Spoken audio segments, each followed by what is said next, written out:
박수로 강의를 청해드리도록 하겠습니다.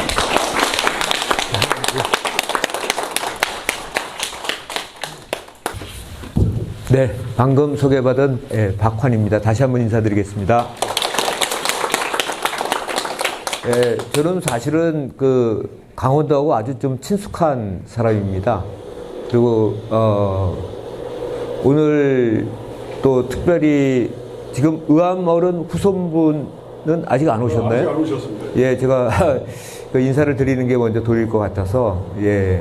그리고 여러분 모시고 이렇게 강의하게 돼서 영광이고요. 또 특별히 또 오늘 또 강원도 교육청에서 또 조양희 장학관님께서 일부러 또 와주셔서 너무 고맙습니다. 그리고 저는 오늘 사실은 저한테 이제 강의를 요청하시길래 그 강원도 쪽을 뭘 해야 되는 건 줄 알았어요. 그래서 사실은 이제 의암 유인석 의암 어른에 대해서 이제 이렇게 제목을 넣었던 거고요. 그리고 또 사실은 의암 어른하고는 또 여러 가지로 인연이 굉장히 많습니다. 사실은.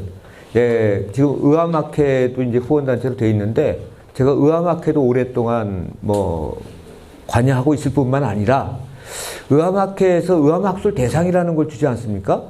그런데 우리나라에서 전무후무하게 아까 100년을 이어온 역사가 이 길이라고 그랬잖아요. 근데 저희 조부님도 역사하셨고 아버님도 그리고 저희 아들, 딸도 지금 역사를 하고 있습니다. 근데 다 독립운동사입니다. 근데 그 독립운동하면 사실 제일 유명하신 분이 의암어른이시잖아요. 그래서 저희 아버님도 의암어른을 연구했고 또 저도 연구했습니다. 그래서 아버님도 의암학술 대상을 받으셨고 저도 대를 이어서 의암학술 대상을 받은 사람입니다. 예, 그러니 제가 강원도 출신, 단순하게 의암어른은 강원도 출신으로서뿐만 아니라 한국을 대표하는 그러한 독립운동가이시잖아요. 예, 그래서 이제 저희는 오히려 100년을 이어오면서 의암어른을 연구하는 그런 사람이라고도 볼 수 있습니다. 그래서 강원도에서 이렇게 또 춘천에서 또 춘천 가정리시잖아요, 원래 고향이. 예, 그러니까 이렇게 우리 남선생님으로부터 강의 요청을 받고 얼른 하겠다고 제가 이제 오겠다고 그렇게 이야기도 했고요. 또 여러 번 또 이렇게 춘천이나 또 강릉이나 여러 군데를 이제 또 답사를 했고 제가 이제 지금 수원대학교 명예교수로 되어 있는데 정년퇴직을 하고 지금 이제 고려학술문화재단이라는 재단의 이사장입니다. 근데 그 재단의 사무실이 강원도 양양에 있습니다.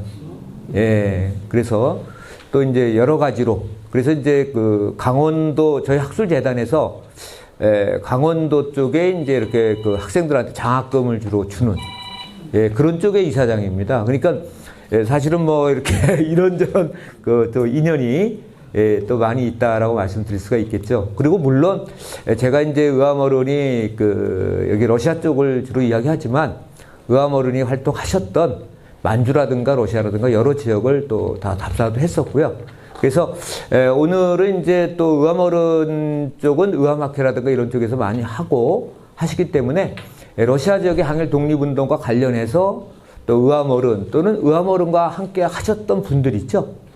이런 쪽을 이제 전반적으로 좀 말씀을 드리려고 합니다. 그런데 지금 이제 6시 30분에 시작을 해서 또 이제 식사도 좀 제대로 못 하시고 여러 가지 그러셔서 가능하면 좀 짧게 이야기를 하고 또 궁금하신 점이 있으면 제가 또 좀 질문을 받고 그래서 원래는 이제 이렇게 한 50분 하고 10분 쉬고 또 50분 하고 그거보다는 그냥 조금 한 6, 70분 강의하고 그다음에 1, 20분 이렇게 질의응답을 좀 받고 그래서 그냥 사랑방처럼 편안하게 생각하시고 편안하게 들으시고 또 이렇게 앞에나 또 좀 추출하시면은 좀 드시면서 또 궁금하신 거 있으면 또 중간에 이렇게 또 여쭤보셔도 될 것 같습니다.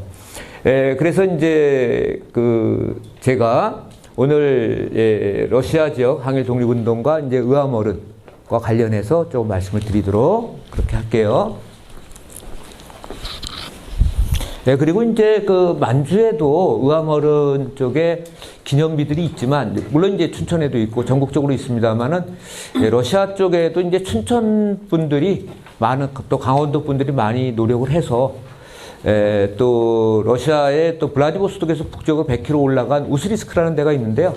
거기에 또 의아모르 기념비가 있습니다. 그래서 여러분들이 뭐 러시아 그러면 지금 이제 뭐 우크라이나하고 전쟁도 하고 여러 가지 어려움이 있습니다만은, 그래도 또 이렇게 사실은 우리나라에서 쉽게 또 갈 수 있습니다. 지금 현재도. 그래서 이제 동해시에서 배가 다니거든요. 지금 현재도 배가 다니고 있고요. 여러분이 1시에 타시면 3시에 출발하고, 그 다음에 이제 그 다음날 오후 4시에 블라디보스토크 항에 도착합니다. 그리고 이제 러시아 같은 경우는 비자가 없습니다. 그냥 배 타시면 됩니다. 그러면 이제 러시아에서 구경하시고, 근데 이제 지금 항공편이 없거든요. 그래서 이제 배값이 예전에 비해서 한 1.5배로 올랐습니다. 그래서 왕복 70만 원. 이코노미 클래스. 또 여행사 무슨, 그쵸? 사장님 같아요. 그리고 이제 그 3주 전에 이제 비행기가 좀, 트랜지트 하는 거가 이제 생겼습니다. 그래서 이제 인천에서 비행기 타면, 연변 조선족 자치주의 중심 도시인 연길에 내리고, 연길에 내리면, 연길에서 비행기를 30분 타면, 블라디보스토크 공항에 내립니다.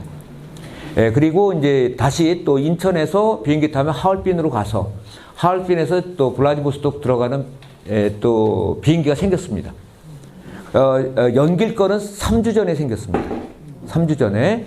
그래서 뭐 또 여러분들이 또 쉽게 또 조금 뭐 이렇게 배 타고 이동하면 사실 1박 2일이 걸리잖아요. 그래서 이제 조금 더 번거로우신 분들은 뭐 이렇게 또 비행기 타고 이렇게 이동하실 수 있도록 뭐 이렇게 조금 이제 또 이렇게 여러 가지로 또 좀 편리성도 있다라고 이렇게 좀 말씀을 드릴 수가 있죠. 네, 그래서 이제 여러분들이 한번 또 러시아를 한번 가신다고 생각하고, 그래서 이제 또 여행 겸 또 춘천인의 또 발자취를 한번 찾아가기 전에 예비 교육 비슷하게 한번 또 이렇게 들으신다라고 편하게 이렇게 생각하시면 될 것 같습니다. 네. 그리고 이제 러시아 쪽 지도인데요.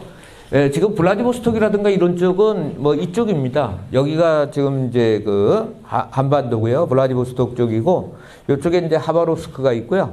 여기가 이제 그 바이카로스가 있는 이르크츠크가 있고, 여기 우랄 산맥이 있고, 모스크바가 있고, 상트피터스부르크가 있는 그런 건데요. 러시아는 세계에서 땅덩어리가 제일 크고요. 그리고 자원이 많습니다. 석유라든가 천연가스라든가 목재라든가 이런 게 있고, 이쪽 사람들은 대체적으로 이제 슬라브족이라고 우리가 좀 이야기를 하고요. 근데 일반적으로 이제 우리는 우랄 알타이어족이라고 그러지 않습니까? 그리고 이제 영국이라든가 이런 쪽,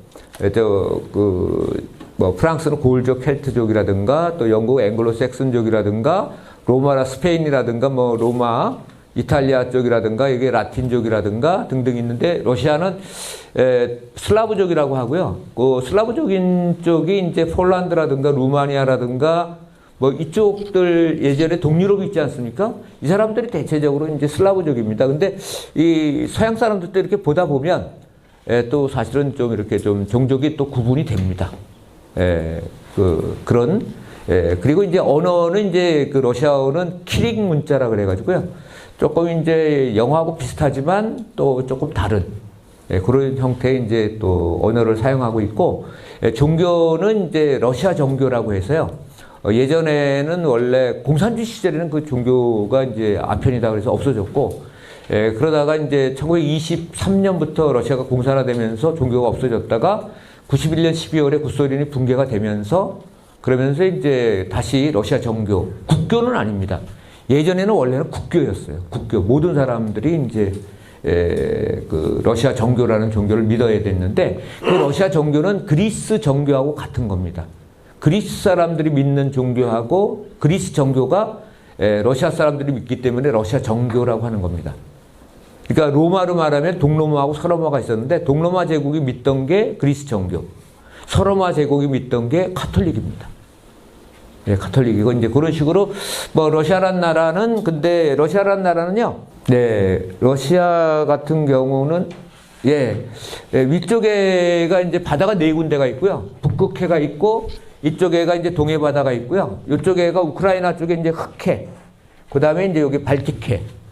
이렇게 이제 네 군데가 바다입니다. 그래서 러시아는 생각보다도 육군도 세지만 해군도 강합니다. 그래서 해군들이 주로 있는 데가 무르만스크라 그래가지고 이쪽에 북극 함대가 있고요. 상트피터스부르크의 발틱 함대, 흑해 이쪽에 이제 요새 우크라이나하고 전쟁하는데 이게 흑해 쪽에 흑해 함대, 그리고 이제 블라디보스톡에 극동 함대가 있습니다. 그리고 대표적인 산은요. 여기 이제 그 우랄 산맥이 대표적인 산이고요. 그리고 이쪽에 있는 대표적인 도시가 에카체린부르크라는 도시가 있습니다. 그리고 러시아의 모든 군수 공장은 이 우랄 산맥 근처에 있습니다. 네. 그리고 이제 대표적인 도시는 조금 전에 말씀드린 것처럼 블라디보스톡, 하바롭스크가 극동 지역에 있어서 대표적인 도시고요. 그 다음에 시베리아 한복판에 있는 큰 도시는 바이카로스가 있는 이르크츠크. 여기가 이제 여름에 놀러 가시면 아주 시원한 곳입니다. 그리고 이제 그 우랄 산맥을 넘어서 이쪽에 모스크바하고 이제 상트피터스부르크가 유럽에 해당되는 도시고, 우랄 산맥 건너서 이쪽이 이제 대체적으로 아시아에 해당되는 곳이다라고 말씀드릴 수 있고요. 전쟁과 관련, 우크라이나와 러시아 전쟁과 관련해서 이쪽은 약간의 긴장감이 있는데, 이 블라디보스톡이라든가 하바롭스크라든가 이 시베리아 쪽 이쪽은 뭐 전혀 뭐 전쟁의 그런 것은 좀 느껴지지 않는다고 합니다. 어저께 이제 연해주 블라디보스톡 하바롭스크 쪽에 교민회, 우리 한국 교민회 회장님하고 만났거든요. 그래서 이제 뭐 지금 현재 러시아의 여러 가지 상황이라든가 이런 걸 좀 생생하게 들었는데, 뭐 이쪽은 뭐 전혀, 그리고 전쟁 초기에는 러시아군이 좀 많이 죽어서 장례식이 지역에서 많이 있었는데, 최근에는 뭐 이렇게 전쟁의 소강 상태에 좀 들어갔나 봐요. 그래가지고 이제 이렇게 죽는 사람이 거의 없다고, 러시아군이. 다만 이제 이런 게 있나 봐요. 러시아에 간 우리 한국인들 있잖아요. 한국인들 가운데서 일부가 러시아 국적을 갖고 있는 사람들이 있거든요. 근데 러시아 국적을 갖고 있는 사람들은 러시아 군으로 징집이 됩니다. 그래서 이제 그런 분들이 상당히 좀 어려운 상황에 좀 취해 있다.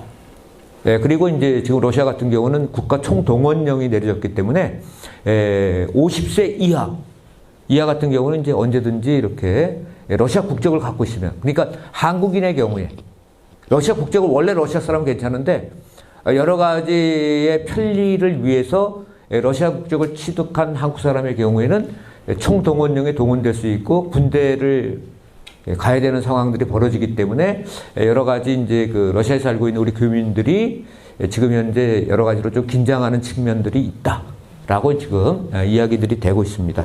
앞으로 뭐 이렇게 또 여러 가지로 또 좋아지겠죠. 우리 한국 사람들, 조선 사람들이 러시아로 최초로 이주한 것은 1864년으로 보고 있습니다. 그래서 올해가 우리 한국인들이 러시아로 이주한 지 160주년이 되는 해입니다. 러시아로 이주한 지가. 근데 1860년에 두만강 건너가 러시아 땅이 됐습니다. 그 전에 두만강 건너 땅은 우리 고조선의 땅이었습니다. 그리고 고구려의 땅이었습니다. 그리고 발해의 땅이었습니다. 근데 발해가 AD 900년대에 거란한테 망했어요. 그래서 거란 땅이 돼버렸어요. 두만강 건너가.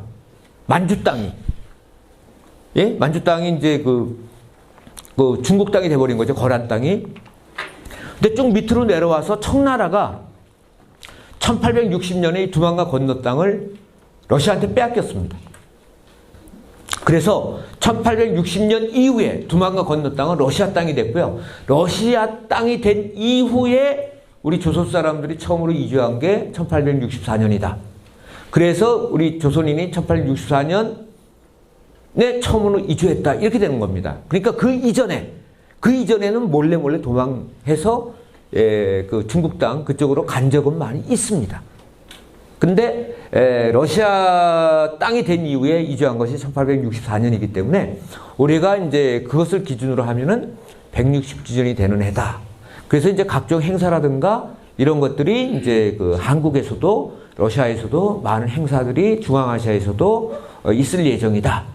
라고 이렇게 좀 말씀을 드릴 수가 있고요. 그리고 이제 이 강원도 같은 경우는요, 강원도 같은 경우는 그 속초라든가 또는 동해, 속초하고 동해에서 계속해서 그 배가 다녔거든요. 지금 현재도 동해시에서 배가 다닙니다.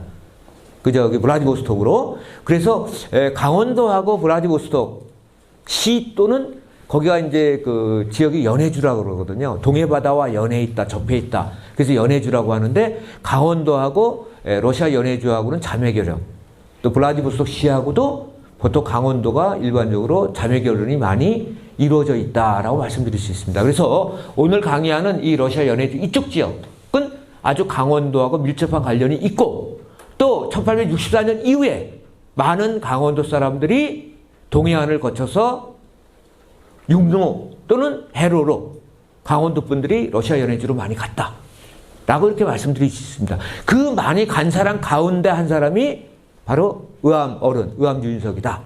라고 이렇게 보시면 됩니다. 의암 유인석 어른만 러시아로 갔던 것이 아닙니다.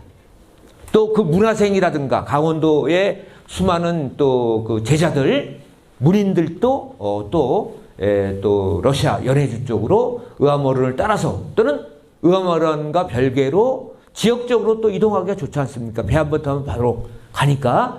그래서 이제 그런 이동이 또 그 강원도하고는 아주 러시아 연해주가 밀접한 관련을 맺고 있다.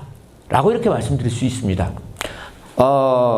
앞으로 가장 앞으로 발전할 지역이 강원도 해안가다라고 이렇게 보고 있습니다. 앞으로. 왜냐하면 지금 이제 남해안이 발전했고 서해안이 발전돼 있잖아요. 그런데 일제시대 때에는 동해안이 굉장히 발달했었어요. 일제시대 때. 그래서 앞으로 이렇게 동해안을 중심으로 해서 러시아하고의 연결. 그 다음에 이제 일본 있지 않습니까? 일본도 동경이라든가 요코하마 이쪽, 소위 말하면 동쪽이 지금 발전돼 있는데 일본도 지금 현재 서쪽이 다 죽어 있습니다. 그리고 동해안을 중심으로 한 벨트 있죠. 그걸 보통 북방벨트라고 그럽니다. 그러니까 동해안에서 강원도 쪽, 그리고 북한의 나진이라든가 원산이라든가 이쪽. 그 다음에 이제 그 러시아 블라디보스톡, 하바롭스크로 올라가는 지역. 또 동해안 반대편에 일본의 니가다라든가 등등 이쪽이 이제 미래의 청사진이 그려지는 미래 가장 발전할 지역으로 지금 경제학자들이 이제 전망을 하고 있습니다. 네. 그리고요. 1864년에 처음으로 이주를 했어요. 이주한 다음에 거기 살고 있던 우리 그 동포들이 1937년에 스탈린에 의해서 중앙아시아로 강제 이주 당합니다. 그때 강제 이주 당한 분들이 약 숫자가 18만 명. 18만 명이 강제 이주 당했고요. 강제 이주 당한 지역은 지금 현재 중앙아시아고요. 나라로 한다면 카자흐스탄, 우즈베키스탄, 키르기스탄, 타지크스탄, 투르크메니아. 그 중에서도 가장 많이 강제 이주 당한 지역은 카자흐스탄하고 우즈베키스탄입니다. 근데 카자흐스탄은요, 석유가 많이 납니다. 천연가스도 많습니다. 카자흐스탄은 잘 살아요. 그런데 날씨도 그래도 좀 괜찮은 편이에요. 근데 우즈베키스탄은 굉장히 더워요. 농사가 잘 돼요. 그렇기 때문에 우리나라 사람들, 우리 조선 사람들 가운데서 농사 짓는 사람들은 주로 우즈베키스탄에 많이 모여 있습니다. 우즈베키스탄에. 그리고 그 농사 짓는 사람들이 카자흐스탄에 비해서 자원이 별로 없기 때문에 조금 못 삽니다. 그래서 거기에서 농사 짓는 사람들이 더 수입을 올리기 위해서 농사가 잘 되는 땅으로 이동했습니다. 거기 어디냐? 바로 우크라이나입니다. 그래서 우크라이나로 이동을 했고, 이동할 때 옛날에는 구소련 시절에는 하나의 나라잖아요. 별 생각 없이 갔습니다. 그런데 전쟁이 난 거죠. 근데 국적이 없어요. 근데 구소련이 붕괴된 다음에 국적이 생긴 거죠. 옛날에는 다 소련 사람이었는데 이제는 소련 사람이 아니라 러시아 사람, 우즈베크 사람, 그죠? 카자흐스탄 사람, 우크라이나 사람 등등 이런 식으로 되니까 국적이 필요했어요. 근데 그 사람들을, 우리 조선 사람들을 흔히들 고려인이라고 하는데, 이 고려인들 국적이 없는 거예요. 그러니까 자식들이 교육을 시킬 수 없어요. 의료보험의 혜택이 없어요. 그런 가운데 전쟁이 났어요. 그러니까 러시아, 우크라이나, 러시아 전쟁할 때 그 우즈베키스탄에 농사지러, 우즈베키스탄에 있던 우리 고려인들이 우크라이나로 농사지러 갔던 사람, 이런 사람들이 지금 현재 굉장히 어려운 처지에 놓여 있다라고 이렇게 말씀을 드릴 수 있습니다. 그리고 91년 12월에 구소련이 붕괴가 됐고, 붕괴가 되니까 중앙아시아에 있는 카자흐, 우즈베크, 키르기즈 이런 나라들이 자기네 민족주의를 내세웁니다. 그러면서 고려인 물러가라. 그리고 우즈베크 말, 카자흐 말 이것도 할지도 모르는 너희들은 국가 공무원이 될 자격이 없다. 그래서 고려인이 굉장히 어려운 처지에 놓이게 됩니다. 그래서 똑똑하고 도시에 사는 사람들은 유럽이라든가 러시아의 대도시 모스크바라든가 상트피터스부르크라든가 이런 쪽으로 이동을 하고, 농사를 짓는 사람, 또 농촌에 있는 사람, 이런 분들은 농사를 짓는 지역으로 가니까 우크라이나라든가 아니면은 과거에 자기 조상들이 살았던 러시아의 블라디보스토크 인근의 우스리스크라든가 이런 쪽, 그리고 일부는 한국으로 들어오게 된다 라고 이렇게 좀 말씀을 드릴 수 있습니다. 그리고 과거 소련 시절에 소련에 살았던 우리 조선 사람, 이 사람들을 우리는 고려인이라고 합니다. 근데 우리가 고려인이라고 한 게 아니라 사실은 소련에 살았던, 구소련 시절에 살았던 지금 현재 여러 나라로 나눠져 있는 이 사람들이 자기네 스스로를 고려인이라고 표현하고 있습니다. 그리고 우리도 지금 고려인 하고 있고요. 왜 그 사람들이 고려인이라고 표현했냐? 자기는 남쪽 사람도 아니고 대한민국 사람도 아니고 자기는 북한 사람도 아니다. 대한민국으로 하려고 했더니 그 고려인들은 대부분이 다 한경도 사람들이에요. 사할린에 사는 조선 사람들은 경상남도, 경상북도 이쪽 사람들이 많아. 그런데 대륙, 큰 땅이라고 그래요. 대륙에 사는, 중앙아시아나 이쪽에 사는 고려인들은 대체적으로 남한 사람이 없어요. 거의 다 한경도 사람들이에요. 그렇기 때문에 그 사람들이 언어는 대부분 한경도예요. 러시안 말 빼고는.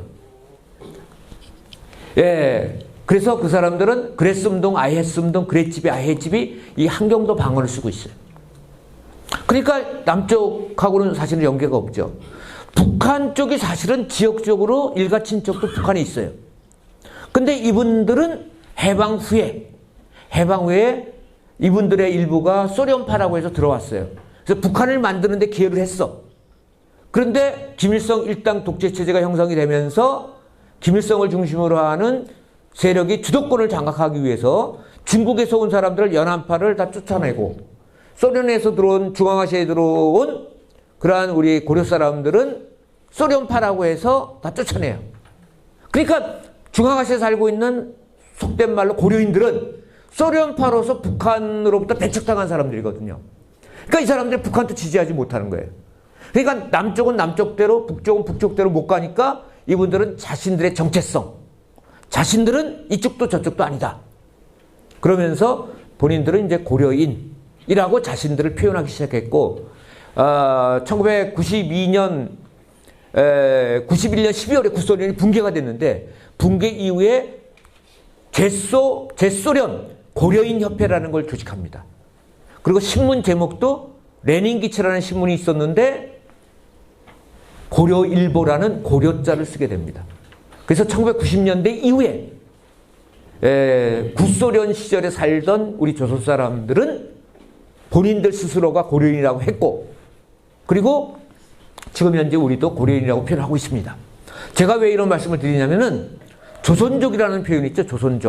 조선족은 중국 정부에서 붙인 이름입니다. 중국은 50여 개 소수민족으로 되어 있거든요. 그래서 중국은 자신들을 한족, 위구르 동족, 몽고족, 수많은 족이 있죠. 그 중에 연변 조선족 자치주에 살고 있는 우리 조선 사람들을 중국에서 조선족이라고 합니다. 그건 중국에서 부르는 호칭입니다. 그렇기 때문에 우리 스스로는 조선족이라고 하면 사실은 안 됩니다. 제중동포라고 해야 됩니다. 제중동포. 중국에 살고 있는 우리 동포.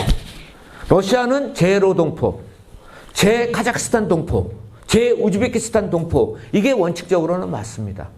다만 러시아나 중앙에 살고 있는 우리 조선 사람들이 자신들을 고려인하고 칭하기 때문에, 그래서 이제 지금 현재 한국에서는 고려인과 러시아 제로동포를 혼용해서 사실은 사용하고 있다 라고 이렇게 말씀을 드릴 수가 있겠습니다. 그래서 보통은 이제 이렇게 때에 따라서 착각하는 경우가 있는데, 고려인들 가운데 이렇게 보면 조금 좀 경제적으로 좀 부족하신 분들이 계시다 라고 해서 그분들이 전체적으로 그런 것처럼 착각하는 거는 조금 문제가 있다.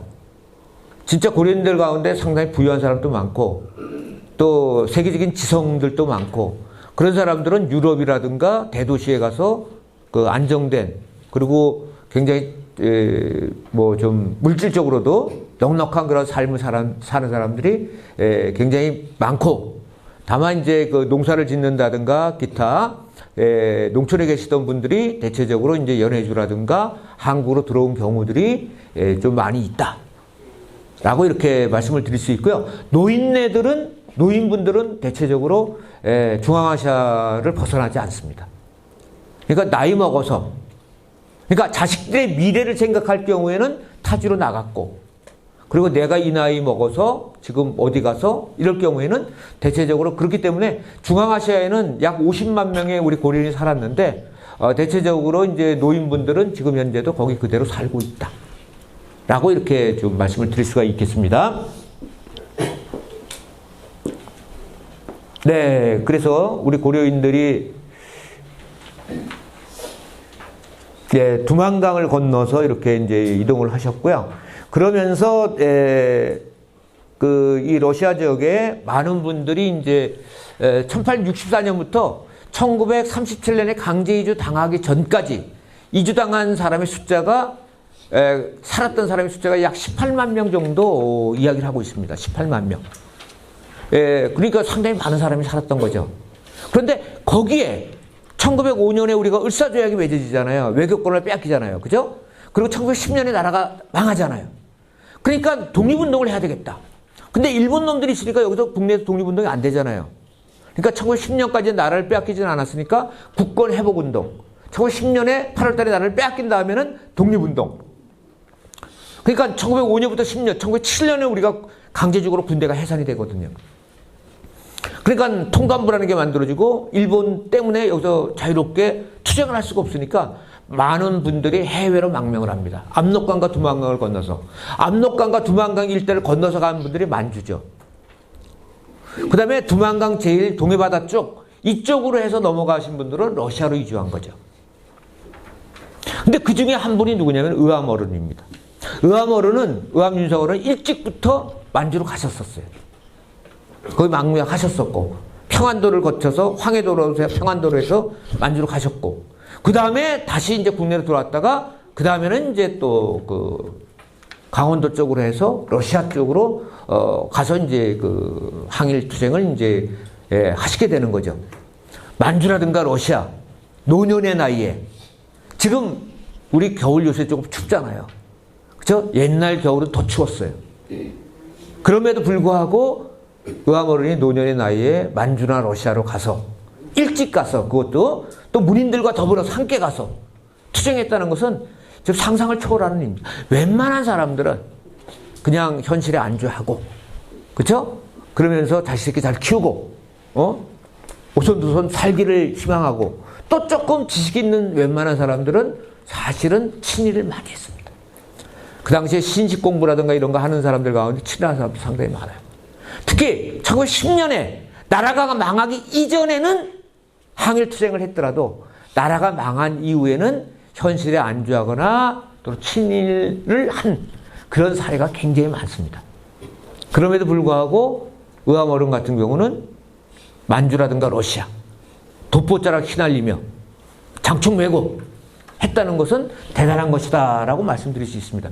그리고 유인석 어른과 더불어서 최재형이라든가 안중근 의사 잘 아시죠? 홍범도 장군, 또 미주 쪽에서 또 황기안, 강욱이 의사라든가 뭐 하여튼 수많은 사람들이 러시아를 배경으로 해서 항일 투쟁을 전개했다. 그 중에서 가장 나이가 많고 어른이 누구였냐면은 바로 의암 어른이었다.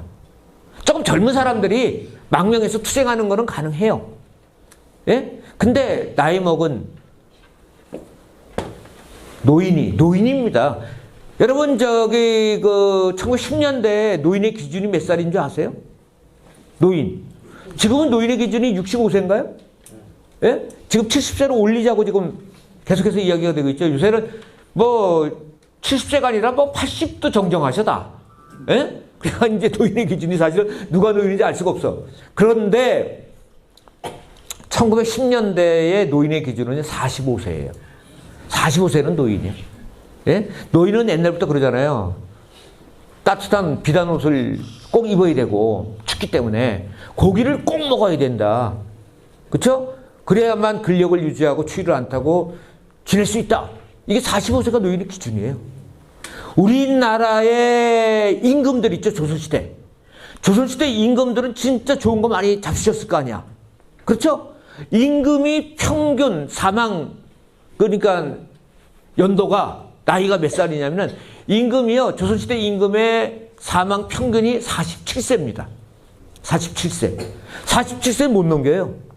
그 중에서 가장 진짜 오래 산 사람이 영조죠.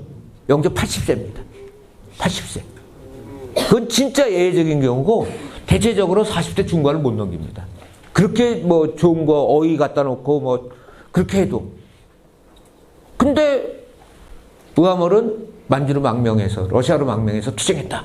이게 대단한, 갔다는 것 자체만 하더라도 대단하다라고 이렇게 말씀드릴 수가 있다라고 말씀드릴 수 있죠.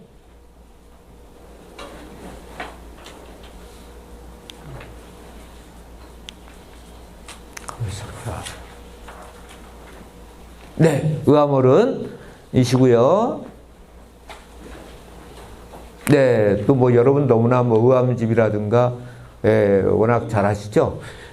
또 의암어른 같은 경우는 러시아로 가서 나이만 많다고 모든 사람들이 추앙하지는 않거든요, 절대로. 진짜 마음으로 존경하고 학문적 성과뿐만 아니라 인간의 됨됨이까지도 훌륭하신 분이셨거든요. 그래서 러시아 연해주에서는 의암어른을 최고의 지도자로 모셨습니다. 그래서 여기 보면 13도 의군 도총재 유자 인자 석자 딱 있잖아요. 그리고 여기에 사실은요, 여러분이 그걸 보셔야 되는데 이게 진짜는 빨간 도장이 찍혀 있어요. 멀겋게. 제가요, 블라디보스톡에는요, 뭐가 있냐면은 극동문서 보관소라는 데가 있어요. 블라디보스톡에 모든 문서가 있어요. 그리고 그 문서 가운데 중요한 문서, 큰 문서 있죠? 이거는 전부 다 모스크바로 보내요. 근데 웬만한 아주 구체적인 상세한 여러 가지 문서들이 있죠? 그런 지역에, 블라디보스톡에 극동문서 보관소가 있거든요? 거기에 가면 의암어른 문서가 있어요. 근데 제가 저 문서를 직접 봤어요. 근데 제가 얼마나 감동을 받았냐면은 여기 의암 유인석, 조총재 의암 유인석이라고 딱 돼 있잖아요. 뻘겋게 진짜 선명하게 의암어른 도장이 찍혀져 있어요. 그거 봤을 때 얼마나 감동을 받았는지 몰라요. 예? 야, 이게 그냥 말로만 듣던 그런 게 아니라 진짜. 그리고 13도 의군 도총재잖아요. 13도. 우리 지금 보통 8도라고 이야기하지 않습니까? 8도? 근데 구한말에는 13도라고 생각했어요, 이 사람들이. 그러니까 13도라는 개념은 국내외를 총괄해서 13도다. 그러니까 의암어른은 국내외를 통틀어서 최고 지도자와 책임자로서, 이게 지금 저기 경술년 5월 15일이잖아요. 경술년이 바로 1910년이죠. 1910년 경술년에 8월에 우리가 나라가 망했죠. 1910년 5월 당시에 의암어른을 최고의 지도자로, 국내의 최고의 지도자로 국내의 모든 사람들이 공인한 거예요. 지지하고 존경한 거예요.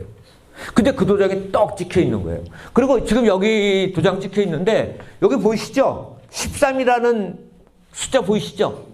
그러니까 14, 이거는 이제 관인인 거죠. 관인. 단체 도장이고, 요거는 개인 도장인 거예요. 개인 도장. 개인 도장이. 뻘겋게 원래 문서가 딱 찍혀져 있어요.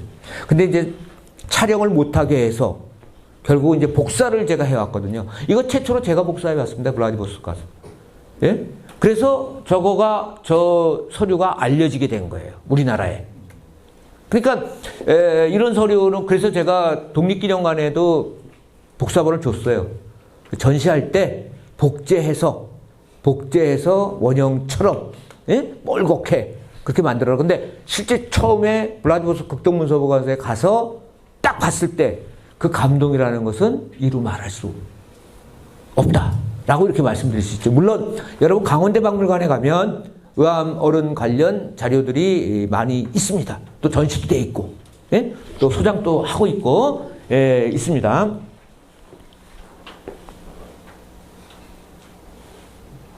지금 네. 그리고 우리 강원도 춘천, 강원도 분들이 의암학회를 중심으로 해서 유족이라든가 많은 분들이 노력을 해서 의암어른의 지금 기념비 13도 의건 도청제 의암 유인석 1842년, 1915년에서 그래서 이 꽃 있죠? 꽃을 하나, 이 꽃 제가 바친 겁니다.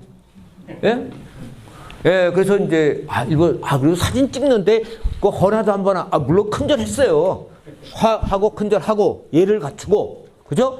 그런데, 그래도 제가 부자지간의 의암학술 대상까지 받았는데, 상만 받은 게 아니에요. 돈도 받았어요.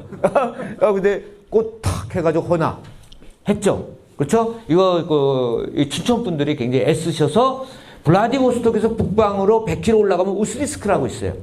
그러니까 의암어른이 활동한 지역은요, 블라디보스토크에도 계셨고, 그 다음에 이제 그 두만강 근처에 핫산이라는 데가 있어요. 그쪽에 안중근 의사가 활동한 지역인데 거기도 계셨어요. 그 다음에 블라디보스토크에서 북쪽으로 100km 올라가면 우스리스크가 있는데 거기에도 계셨어요. 그쪽에서 또 이 만주 쪽으로도 그쪽에도 또 계셨어요. 계신 지역이 굉장히 많아. 그래서 사실은 강원도 춘천의 그 문화원장님을 비롯해서 유족들, 그 다음에 이제 그 의암학회에는 그 기념비를 사실은 그 역사적인 현장들 있죠. 의암어른이 계셨던 거기에다가 세우려고 그랬어요. 근데 외국 땅에 그것을 세우는 게 그렇게 간단치가 않아요. 근데 보수 유지 관리가 돼야 될 거 아니에요, 그게. 예? 그리고 또 러시아에도 그런 애들이 있어요. 러시아 제일주의가 있어요. 예? 그래서 왜 한국 걸 여기다 갖다 세우냐? 거기 뭐 돌 던지고 깨부실 수 있어요. 예? 그리고 때에 따라서는 관리가 안 돼요. 그래서 이제 여러 가지 어려운 상황을 고려해서 우스리스크에, 블라디에서 100km 올라가는 우스리스크에 고려인 문화센터가 있습니다. 거기 이제 홍범도, 안중근, 그 다음에 의암 어른, 이러한 기념비를 거기다가 세워놨습니다. 그래서 여러분들이 또 러시아 쪽에 가시면 이렇게 이제 의암 어른의 또 기념비도 실제 여러분들이 이제 직접 만날 수 있다. 그리고 기념비는 여기 있지만 그러나 또 여러분들이 가신다면은 역사적 현장, 그렇죠? 현장에 이제 블라디보스토크 쪽도 있지만 두만강 쪽에 핫산 쪽, 크라스키노라는 지역인데 그쪽, 그 다음에 이제 우스리스크도 맞고요. 또 그 안쪽으로 들어가는 여러 지역들이 있습니다. 그쪽에 이제, 그리고 제가 의암학회에서 러시아 연해주에서 이제 그 의암어른이 활동했던 장소들에 대해서 또 논문도 발표했고, 또 의암학회 학회지에도 그런 내용들이 또 실려져 있습니다.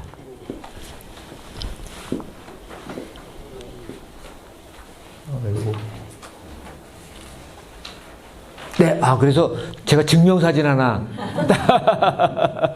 인증샷을 또 이렇게 찍었습니다. 우리 조 선생님 그때 같이 가셨죠? 예, 우리 조영희 장학관님, 우리 강원도 교육청의 장학관님으로 계신데, 그리고요, 제가 이제 또 우리 강원도에 선생님들 모시고 연수 프로그램으로 또 이렇게 강원도 선생님들 모시고 또 답사, 지도교수로 가서 제가 또 해설도 하고, 또 의암 어른의 그 발자취라든가 이런 쪽을 또 아무래도 선생님들이 학생들한테 선생님들을 보시고 직접 교육의 현장에서, 그렇죠? 그리고 우리 또 조영희 선생님은 조금 이따 또 교장 선생님으로 나가실 거니까 우리 의암 어른에 대해서 좀 더 앞으로도 더 이렇게 또 관심 가져달라고 모두 박수 한번 보내주시면 어떻겠습니까? 예. 그리고 선생님들한테 잘 보여야 돼요. 학생들한테 막, 근데 이게 지금 촬영을 하고 있으니까 제가 말 조심은 하긴 해야 되겠네. 깜빡했어요. 네. 그리고 의암어른이 사실은 의암어른만큼 러시아 지역뿐만 아니라 만주 러시아 해외 독립운동에서 나이가 많은 분이 독립운동한 케이스는 거의 없어요. 그러니까 그게 얼마나 대단한 겁니까? 그 용기. 추면 솔직히 이제 꼼짝하기가 싫지 않습니까? 근데 그 만주라든가 시베리아 벌판에 가서 그 나이에 그렇게 이제 그 투쟁을 하셨다니까. 그는 뭐, 그리고 여러 기록들에 의암어른의 그 발자취라든가 이런 것들이 나오고 있습니다. 의암어른과 더불어 함께, 같은 지역에서 또 의암어른한테 식사 대접도 하면서 의암어른을 모셨던 분 중에 대표적인 인물이 누구냐면은 바로 이 최재형이라는 인물입니다. 최재형이 러시아에서 제일 부자예요. 그리고 러시아 말도 제일 잘했어요. 그리고 러시아 지역에 또 그 지역의 군수였어요. 그러니까 이분이 돈이 많고 러시아 말을 잘하니까 이분이 의병활동이라든가 계몽운동이라든가 많은 후원을 해줬습니다. 그래서 이분이 안중근 의사 있죠. 안중근 의사의 의거를 실질적으로 지원해준 사람입니다. 안중근 의사가 의거한 다음에 그 가족들이 큰일 났잖아요. 가족들을 다 밥 먹여줬어요. 돌봐주고. 또 안중근 의사가 또 잘못하면 사형을 당하잖아요. 결국 사형을 당했지만 안중근 의사한테 변호사를 대준 사람이 이 사람이에요. 그리고 안중근 의사가 의거할 때 정보 신문사 사장이었거든요. 또 정보를 또 있다고 오니까 가서 죽여라. 그러니까 안중근 의사가 소속된 동의회라는 단체의 총재, 책임자입니다. 그러니까 이분이 돈도 많고 저거 하니까 그 옆에 마을에 의암 유인석 어른이 사셨습니다. 그러면서 이분은 물질적 지도자예요. 물질적. 돈이 많으니까 돈을 끝까지 댄 거죠. 그래서 이 사람은 1919년 4월 달에 대한민국 임시정부가 만들어졌을 때 상하이에서 초대 재무부 장관입니다. 물질적 지원한 사람이에요. 그러면은 물질적 지원을 바탕으로 해서 독립군들에게 안중근 의사를 비롯한 수많은 사람들한테 정신적 지도자로서 활동한 사람이 누구냐? 그분이 바로 의암어른인 거예요.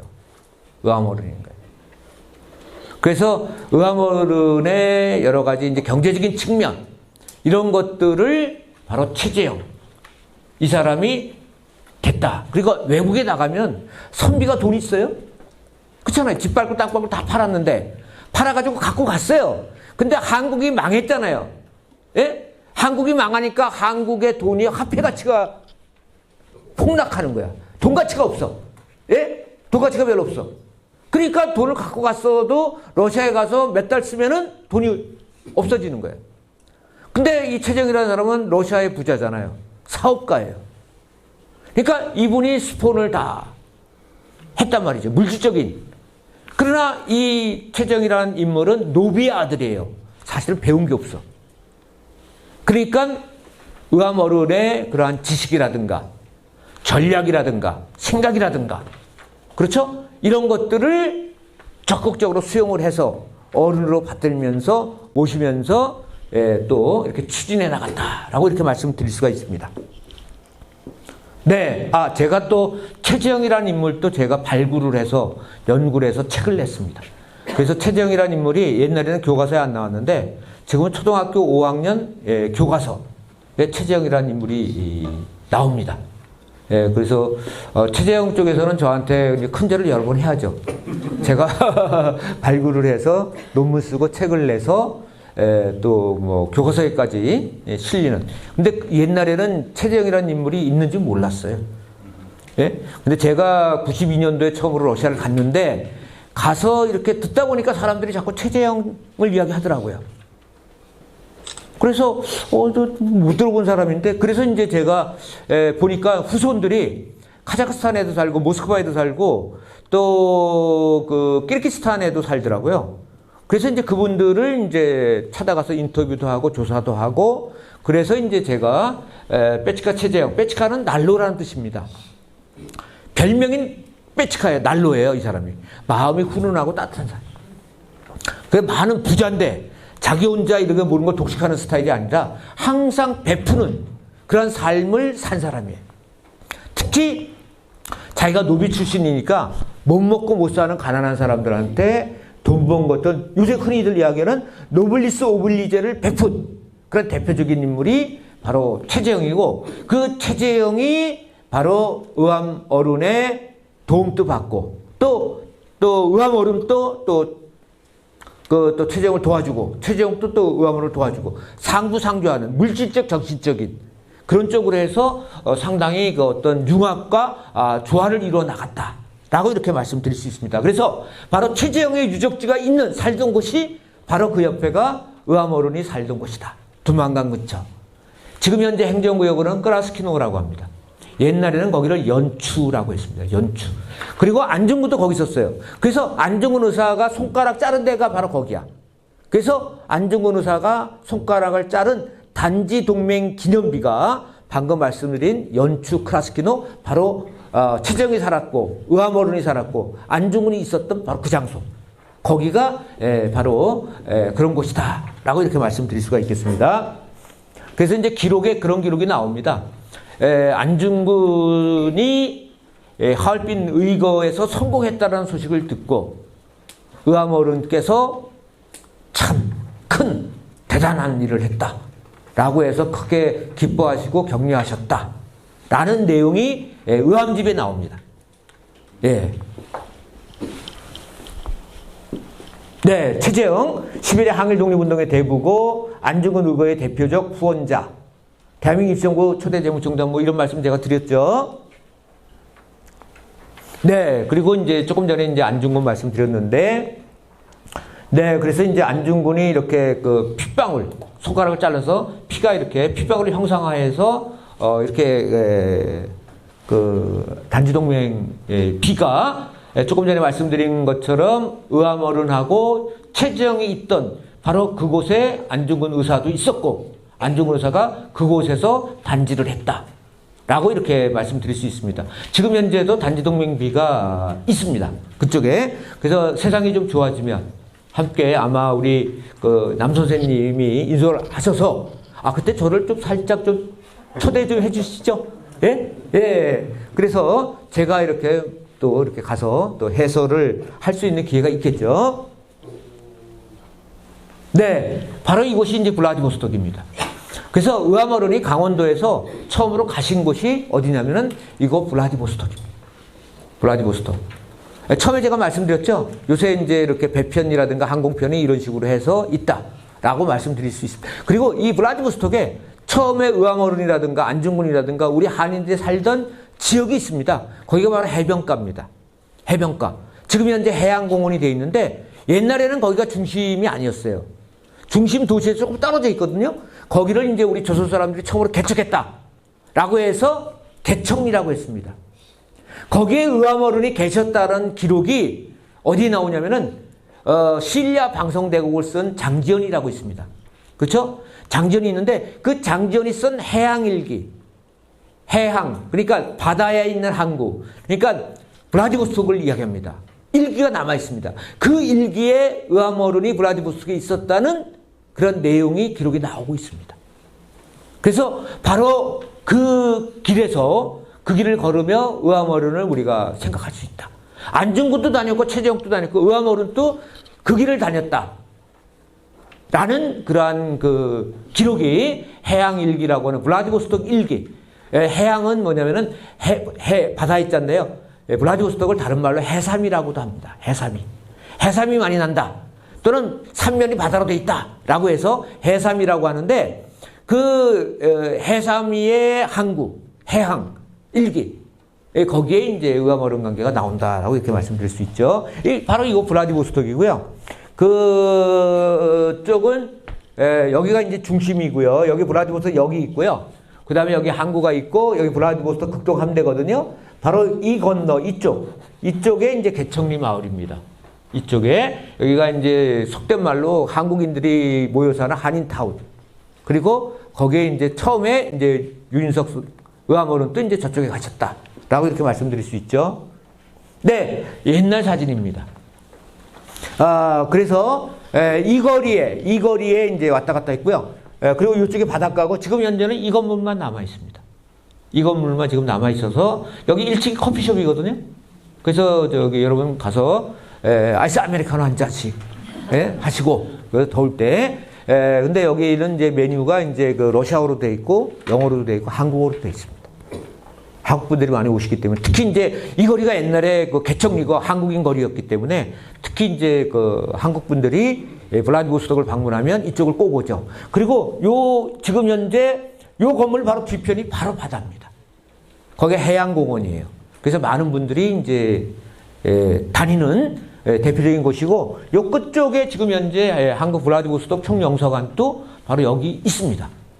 그래서 의암어른에 이제 블라디보스톡을 가시면 의암어른의 발자취를 블라디보스톡에서부터 여러분들이 이제 바로 직접적으로 접할 수 있다라고 이렇게 말씀을 드릴 수 있죠. 네, 여기가 이제 네. 그리고 이제 안중근 의사가 이쪽에서 좀 활동을 하셨고요. 예, 그래서 이제 안중근 의사가 보통 독립운동 하시는 분들은요, 이름을 가명을 씁니다. 왜냐하면 이름이 드러날까봐, 자기가 이제 드러날까봐, 그래서 안중근 의사를 안응칠이라고 여기, 그쵸? 신문에도 이제 이렇게 활동도 하시고, 여러 가지 이제 안중근 의사가 또 이쪽에서 많은 활동을 하셨죠. 근데 사람들이 주로 안중근 의사 그러면 하얼빈만 생각하고, 이거 생각을 못 하죠. 그리고 안중근 의사가 이제 이런 이야기를 했어요. 사실은 어떤 이야기를 했냐. 이제 체포가 됐잖아요. 10월 26일 날. 체포가 됐어. 의결하고. 근데 검찰 신문을 받았습니다. 그 처음에는 이제 러시아 군대가 잡아가지고 이제 신문을 하고 안중근을 그 다음에는 이제 하얼빈에 있는 일본 총영사관으로 잡아가서 지하 감옥에서 이제 그 고문을 했죠. 검찰 신문을 받았어요. 그때 이제 안중근 의사가 나중에는 이제 또 여순으로 와서 여순에서 또 봤는데 안의사가 이제 검찰 신문조서에서 너 배우가 누구야? 그랬더니 안의사가 뭐라 그랬냐면은 김두성이라는 사람이다. 그래? 김두성이 누구야? 그랬더니 이제 강원도 사람이다. 라고 이야기를 했어요. 그래서 지금 현재 학계에서는 다양한 설이 있지만 제일 정설은 바로 그 김두성은 강원도 사람으로서 그 당시에 그만한 안중근한테 영향력을 미칠 수 있고 그런 대단한 사람은 바로 의암 유인석밖에 없다. 라고 해서 예전에 이제 그 강원도 여기 춘천교대에서 교수 생활을 하시고 국민대라든가 우리나라 제1의 또 독립운동사 연구가로 알려지신 조동걸 교수는 바로 안중근의 배우, 안중근의 지도자, 안중근의 숨겨진 진짜 그 배우는 바로 의암어른이다. 라고 이렇게 그 이야기를 하고 있습니다. 그래서 그 정도로 안중근, 아까 말씀드렸죠? 그 비슷한 지역의 최재형이라든가 또 뭐 안중근 의사라든가 의암어른이라든가 다 이제 그쪽 지역에 왜냐면은 그쪽 지역이 두만강하고 가까워요. 그쪽 지역에 산이 많아요. 그렇기 때문에 의병부대는 국경 쪽에 있는 거예요. 두만강을 넘어 쳐들어가게. 근데 이제 블라디보스톡이라든가 이쪽은 주로 계몽운동하는 팀이거든요. 도시니까. 그 의암어른은 학자이자 의병가잖아요. 의병장이잖아요. 그래서 바로 국경지대에 있었던 것이죠. 그리고 안중근 의사가 국경을 넘어서 국내로 쳐들어가는 그런 작전을 많이 했거든요. 그래서 지금 저희 학계에 가장 정설은 의암어른이 안중근 의사의 배우다 라고 이렇게 이야기를 하고 있고 학자들에 따라서는 뭐 고종황제다 또는 뭐 이상설이다 또는 최재형이다 라는 다양한 그러한 그 가설들이 지금 있다. 왜냐하면 안중근 의사가 끝까지 계속해서 그 본명을 안 돼요. 실명을 안 돼요. 실명을 대면 바로 체포가 될 거 아니에요. 동지 11명하고 손가락 잘랐잖아요. 또 물어볼 때마다 이름을 다 바꿔요. 계속해서. 그러니까 혼선을 계속해서 주기 위해서. 그래야만 동지들이 체포가 안 되고 조직이 와야 되지 않을 거 아닙니까? 그러니까 학계에서는 정확하게 파악하기 어렵다. 그래서 이제 또 다양한 또 이렇게 가설들이 생겨나는 것이다.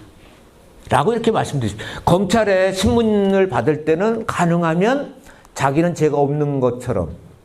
그쵸? 그리고 또 가까운 사람들은 이름을 또 신문 받을 때 대체적으로 이야기를 안 하거든요.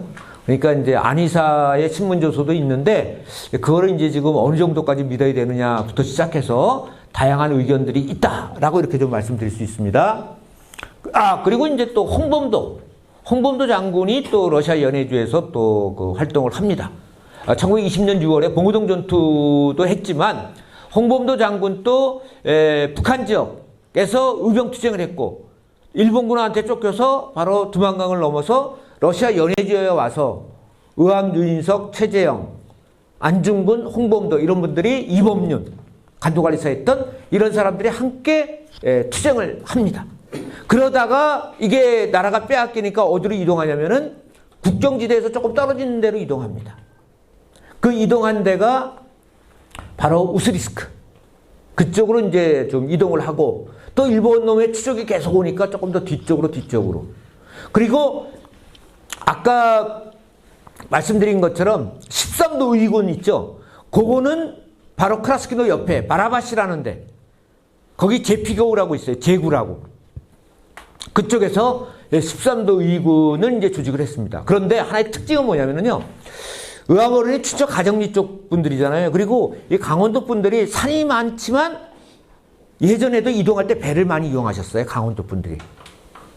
그래서 의암 유인석 선생이 만주에서 활동할 때도 관전연에 계셨거든요. 그쪽에도 배를 많이 이용하셨어요. 러시아에서도 배를 많이 이용하신 것 같아요. 그러니까 두만강 쪽에서 배를 타면 바로 그 크라스키노 옆에 포시에트라는 항구가 있거든요. 그리고 이제 블라디보스톡이 있는데 블라디보스톡하고 포시에트 중간 지점에 뭐가 있냐면 바라바시라는 데가 있어요. 거기에서 13도 의군을 조직한 것으로 이렇게 추정하고 있습니다. 어저께 제가 연해주 교민회 회장하고 만났는데 그분이 1925년 당시 지도하고 다 보여주더라고요. 거기 제피거우라고 딱 써있고 그리고 바닷가고 여기가 바로 포시에트로 가는 두만강 쪽으로 가는 중간 기착지다. 그래서 여기에 강원도분 의암 어른이 계셨던 곳이 바로 여기로 추정이 된다. 라고 그렇게 이야기를 하고 있습니다. 그러니까 이게 뭐든지 아직까지는 이렇다 저렇다 말씀드리기가 좀 어려운 그런 부분이 있다라고 이렇게 말씀드릴 수 있죠. 네, 홍범도. 네, 그 다음에 이제 또 이 황기안이라는 사람이 있는데 여러분 드라마 혹시 그런 거 잘 안 보셨죠? 미스터 선샤인 혹시 보셨어요? 안 보셨어요? 그런 거 좀 보시고 그랬지. 예? 조금 미스터 선샤인 이병헌이 나오는 거, 그죠? 거기에서 유진초이라고 등장하는 친구 있지 않습니까? 이병헌이가. 그 유진초이의 모델이 됐던 사람이 바로 황기한이라는 사람이다라고 이야기하고 있습니다. 미국에 일찍 이민 갔어. 그런데 미국에 이민 가서 거기서 좀 천대받으니까 1차 세계대전 때 미국 군인으로 참전합니다. 미군으로 참전하면은 일정하게 인종차별이라든가 이런 걸 없애줘요. 혜택을 줘요. 미국 시민권 갖는데도 빨리. 그런 걸 해줘요. 그래서 유럽전선에서 참전했어. 예?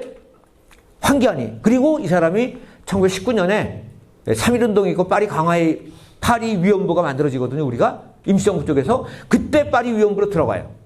근데 1차 세계대전 때 러시아 국적을 갖고 있는 우리 한국인들이 다 러시아 군대에 동원되거나 아니면은 노동자로서 동원이 되거든요. 그러니까 러시아 아까 제가 말씀드렸죠. 북극에는 북극 함대가 있었다. 북극 함대의 기지가 어디냐면 무르만스크입니다.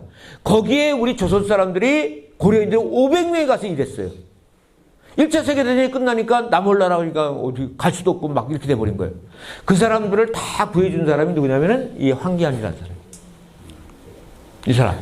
그러니까 참 대단한 사람이죠. 그래서 한국 정부에서도 이분을 높이 평가해서 작년 그 4월 달에 4월 11일이 임시정부 수립 기념일이니까 그때 이분의 유해를 서울의 국립서울현충원에 모셨어요.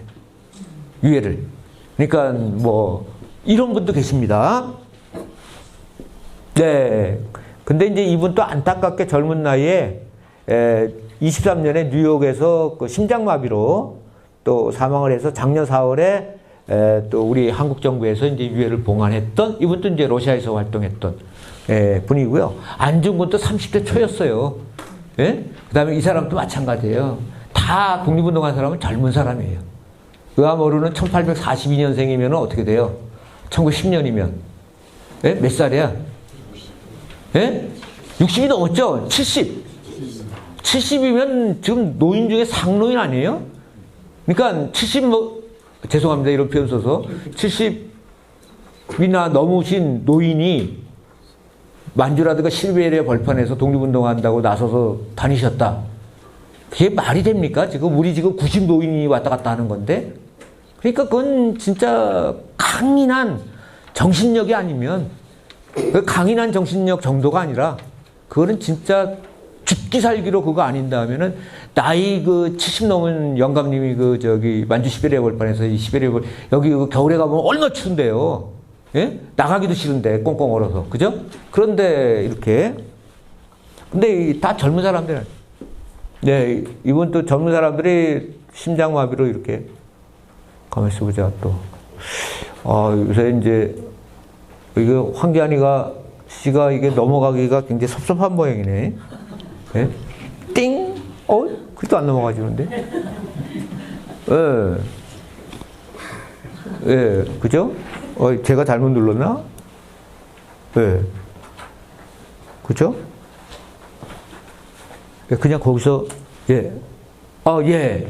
그래서 이제 또 많은 사람들이 또 이렇게 황기안뿐만 아니라 러시아 국적을 갖고 있는 사람 노동자로서 많이 동원이 됐습니다. 그래가지고 또 전쟁 때 많은 사람들이 또 희생이 됐고요. 다음. 네, 다음. 네, 500여 명. 그리고 러시아 쪽에서는요, 많은 분들이 또 3.1운동, 우리도 3.1운동에 많이 참여하지 않았습니까? 국내에서도. 근데 러시아에서도 이렇게 많은 분들이 이제 또 3.1운동에도 또 적극적으로 참여했고요.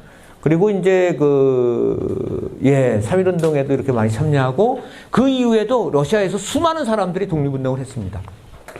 근데 제가 좀 안타까운 것은 제가 이제 지금 러시아를 중심으로 해서 의암어른과 관련해서 말씀을 드렸잖아요. 근데 의암어른이 1915년에 돌아가셨어요. 돌아가신 거는 러시아에서 하다 안 돼서 그래서 이제 만주로 넘어갑니다. 근데 만주에서도 만주에 관전현이라고 있어요. 관전이 어디냐면은 압록강 바로 건너면은 그게 단동이에요. 지금 옛날에 안동현이라고 그랬어요. 안동의 바로 옆에가 관전이에요. 그 관전이고 관전 옆에가 집안현이에요.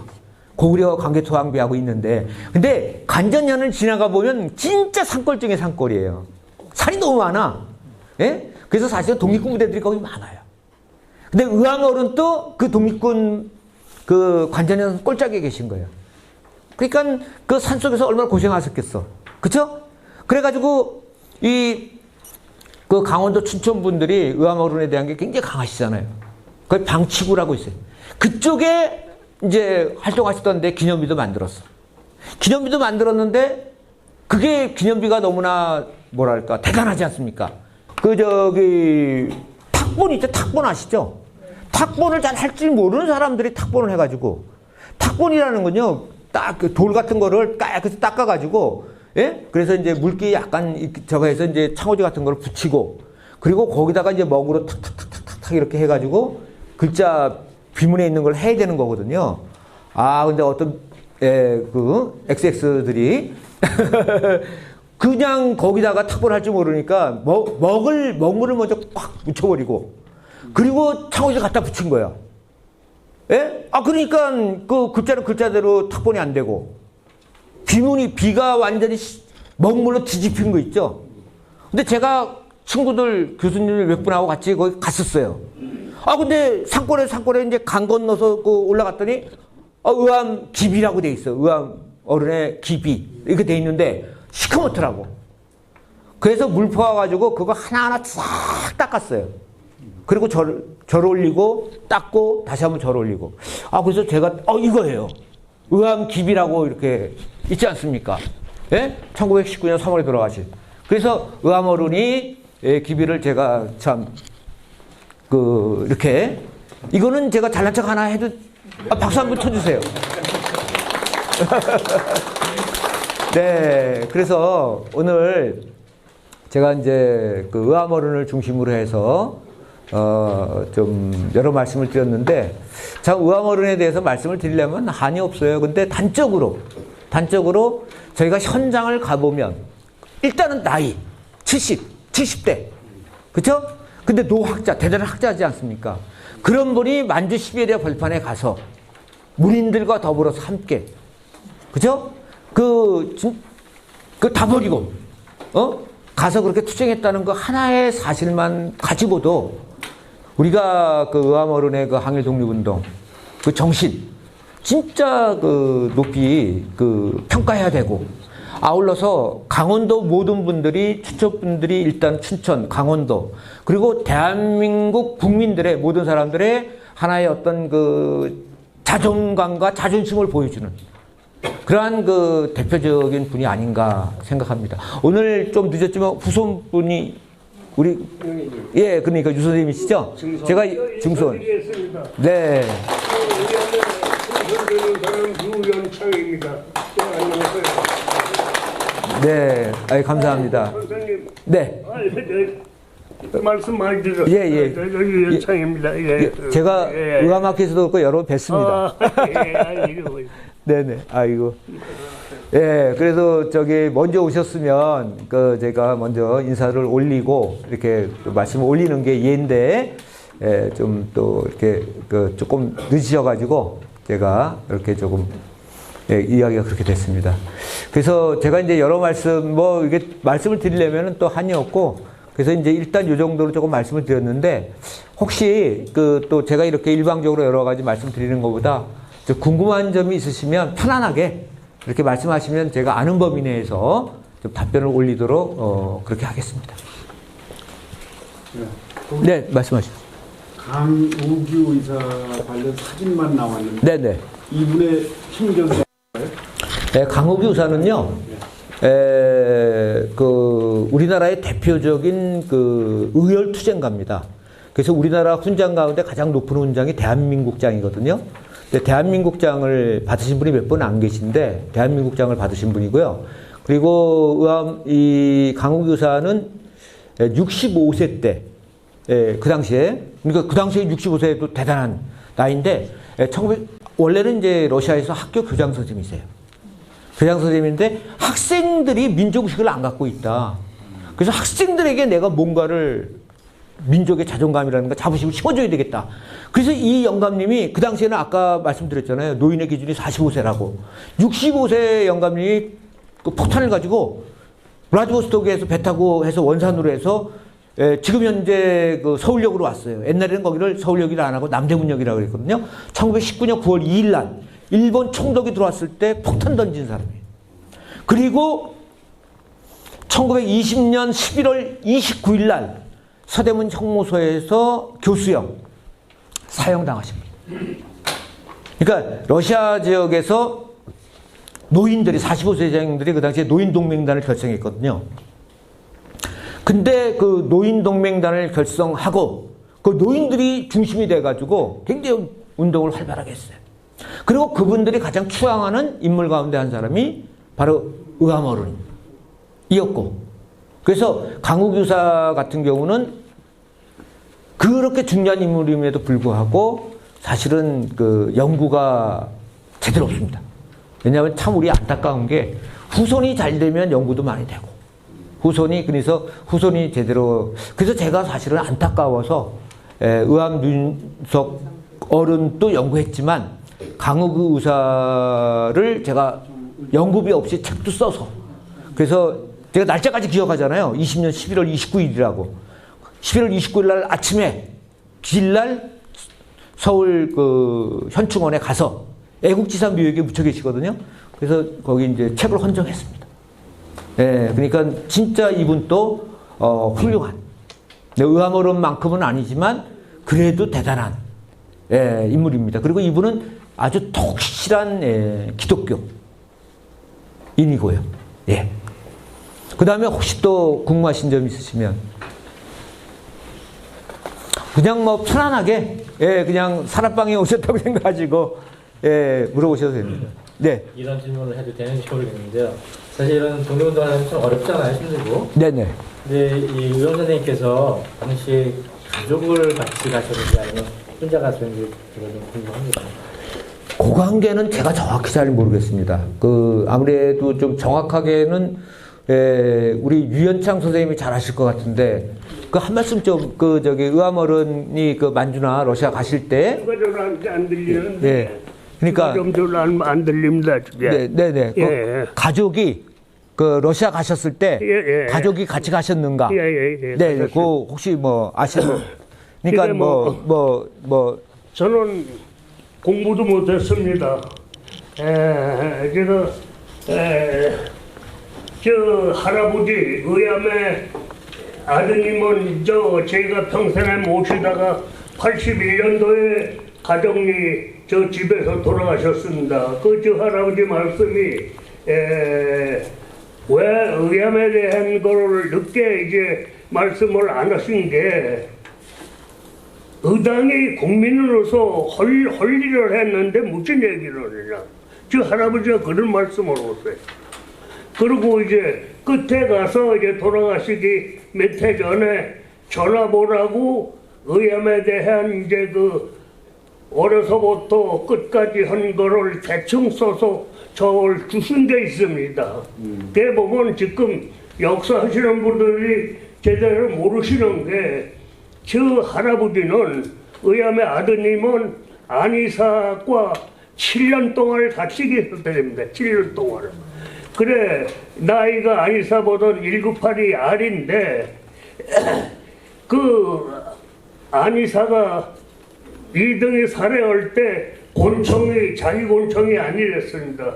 경제 이지정실에 총이 쏘졌는데 그 총이 나서 바꿔가지고 쏘았답니다. 역사적인 건 교수님이 잘 말씀드려줘. 전 이것으로 인사드립니다. 네, 힘찬 박수 좀 부탁드립니다. 그리고 가족 관계는요, 제가 솔직히 잘 모르거든요. 조금 더 제가 앞으로, 그러니까 예전에는 그냥 독립운동가 그러면은 당사자 중심으로만 좀 해서, 근데 최근에 있어서는 가족사라든가 생활사라든가 이렇게 굉장히 중요합니다. 예, 그래서, 혹시 아시면 선생님이 말씀해 주시죠. 제가 질문드린 건데.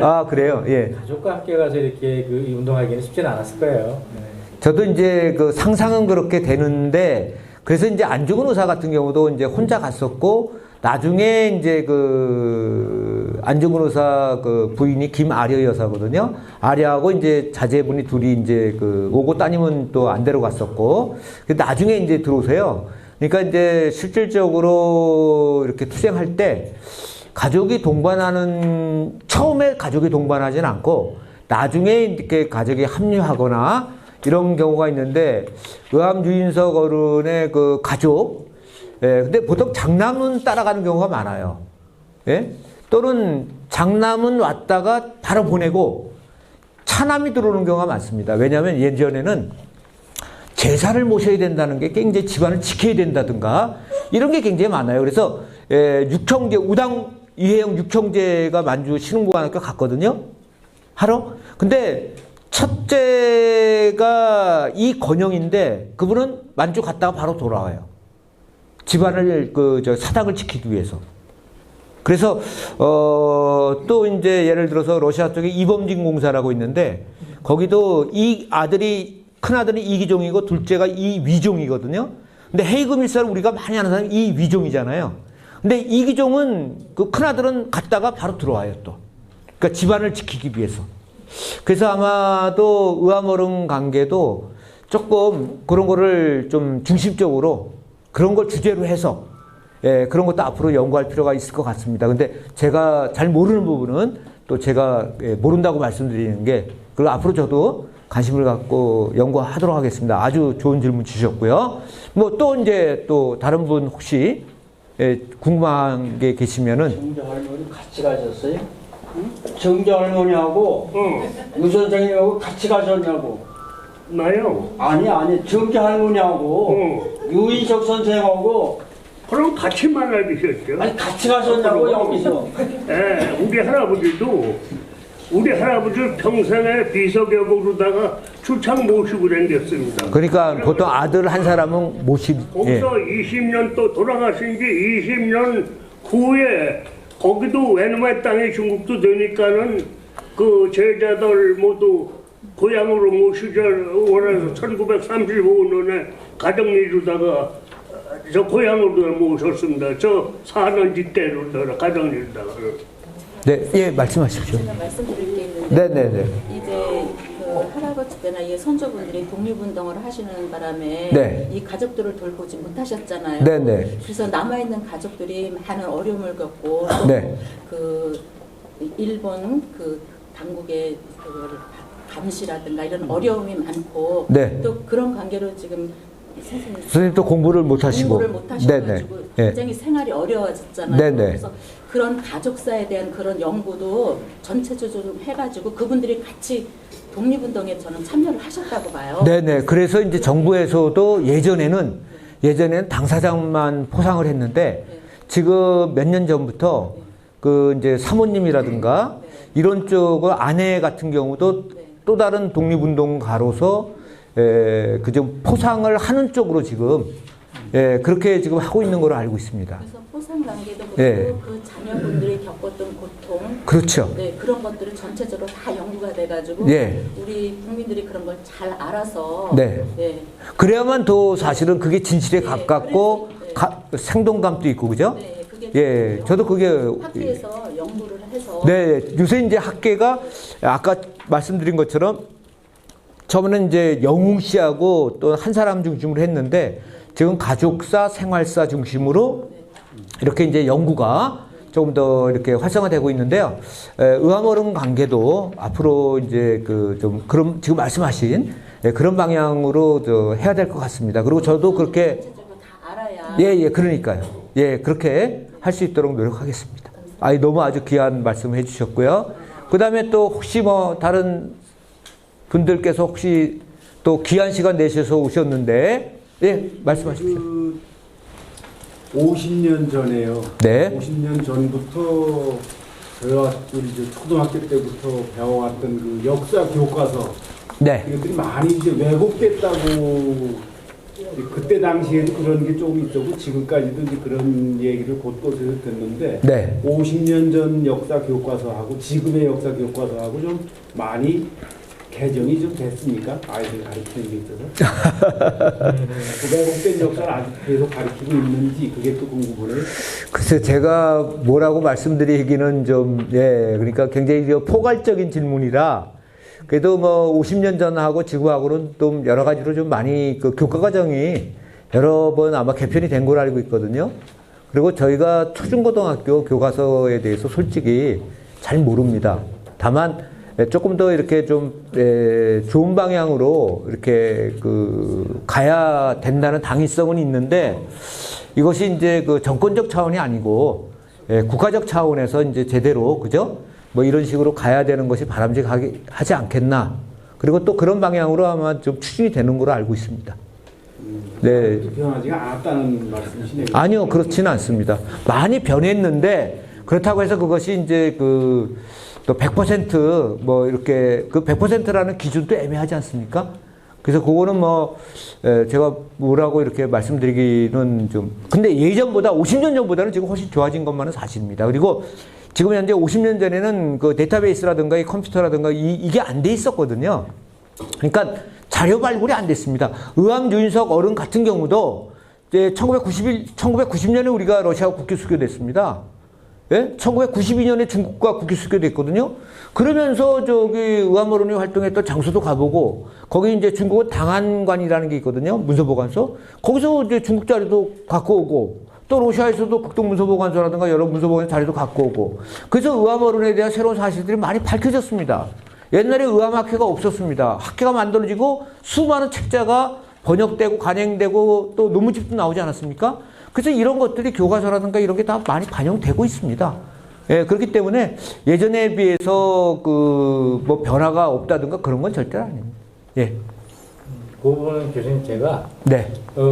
최근에 제가 그 공무원 시험 공부를 좀 이렇게 좀 책을 좀 봤거든요. 아, 예. 그거하고 예전에 제가 그 학교 때 시험 봤던 거 네. 내용을 비교해 보면은 네. 많이 바뀌었습니다.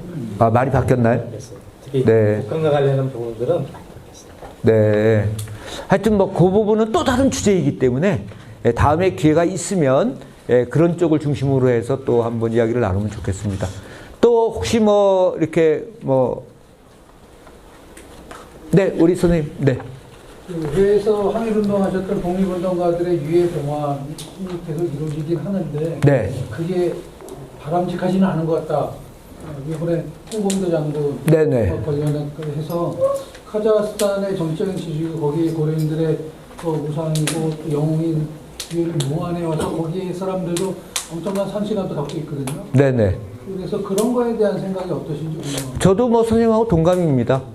기본적으로 이제 홍범도 장군의 유해봉화는 그 현재 있는 이제 고려인들이 사실은 굉장히 많이 그 반대를 했거든요. 물론 이제 제가 카자흐스탄에 크지로르다에 그 홍범도 장군의 묘소도 갔었고요. 90년대에 벌써 가서 제가 술도 올리고 뭐 다 했고 또 제가 이제 그쪽 분야 전공자이기 때문에 그런데 이제 그 고려인들의 정신적인 주주니까 그러니까 이게 이제 그 해외 유해봉화는 정부 정책이요. 유해를 국내로 봉환하는 것도 하나의 방법이고 하나는 현지 단장이라는 게 있습니다. 비용을 제공을 하고 현지에서 이쁘게 아주 깔끔하게 잘 정리하고 그 다음에 보수 유지 관리비를 정부에서 계속해서 대주는 그런 형태가 있습니다. 그리고 국내도 마찬가지입니다. 국내도 유족이 원하면 유족이 원할 경우에는 독립유공자의 경우 국립서울현충원 또는 국립대전현충원에 안장할 수 있습니다. 근데 지금 서울현충원 같은 경우는 어느 정도 차 있기 때문에 지금 대전현충원인데 근데 이제 그 선영이 있잖아요. 집안에 예를 들어서 그러면 선영이 있어서 우리는 거기 하겠다. 그러면 정부에서 이렇게 그 애국지사 묘역이라든가 이렇게 뭘 해주고 단장하는데 비용도 제공하고 그래서 지금 근데 유족이 원하지 않으면 유해봉환이 안 됩니다. 그래서 홍범도 장군 같은 경우도 카자흐스탄 크지로르다에 그 홍범도 폰트가 있고 또 우리 한국 정부에서 지속적인 어떤 뭐 그런 거라든가 그러니까 저는 뭐 구체적인 거는 모르겠습니다만은 그 정부의 기본적인 입장도 그 지금 그게 다양한 유형이 있는 것입니다. 그래서 이 부분과 관련해서는 6월 2일 날 KBS 9에서 일요일 날 7시 10분부터 50분까지 요 내용을 중심으로 해서 방송이 하나 나갈 겁니다. 제가 요 주제로 강연합니다. 그러니까 한번 그때 보훈부 입장이라든가 정부 입장 또 연구자의 입장 뭐 여러 가지가 있으니까 또 참고하시면 좋을 것 같습니다. 근데 그거는 이제 고려인들은 사실은 반대했고 저도 사실은 반대했습니다. 예. 또 다른 분 안 계시면 요 정도로 할까요?